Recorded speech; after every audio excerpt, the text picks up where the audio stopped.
শুভমান গিলকে কি বাদ দিয়ে দেওয়া উচিত? তো এই বিষয়ে আশ্বিন কি বললো শুনে নাও। আশ্বিন বলছে যে শুভমান গিল তো কোনো ফর্মে নেই, কোনো ম্যাচে কোনো রান করতে পারছে না। এরকম করলে কি হবে? সামনে যে আমাদের বিশ্বকাপটা আসছে আর কিছুদিন বাদেই ম্যাচ স্টার্টিং হবে। শুভমানের যে এই ফর্মে কিন্তু শুভমান অত ভালো খেলতে পারছে না।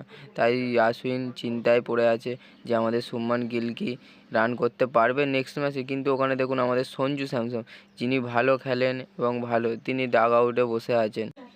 এই জন্য আশ্বিন বলছে যে আমাদের শুভমান গিলকে বাদ দিয়ে আমাদের সঞ্জু স্যামসনকে নেওয়া উচিত।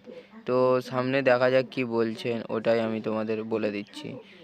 আশ্বিন পুরো ভালো করে সব কিছু বলে দিয়েছে যে না শুভমান গিল দেখুন ভয়েস ক্যাপ্টেন আছে প্লাস ওপেনিং, সেখানে একটা বড় চমৎকার। যদি শুভমান গিল ভালো খেলে তো ভালোই, নাহলে ইন্ডিয়া টিম এই অবস্থায় কিন্তু 2027 বিশ্বকাপ থেকে বেশিক্ষণ লাগবে না ছিটকে পড়ার জন্য, কারণ সবাইকেই ভালো খেলতে হবে। এইখানে হার্ষিত রানা কিন্তু ভালো বল করছে, এখানে আশ্বিন বলেছে যে হার্ষিত রানা খুব ভালো বল করছে।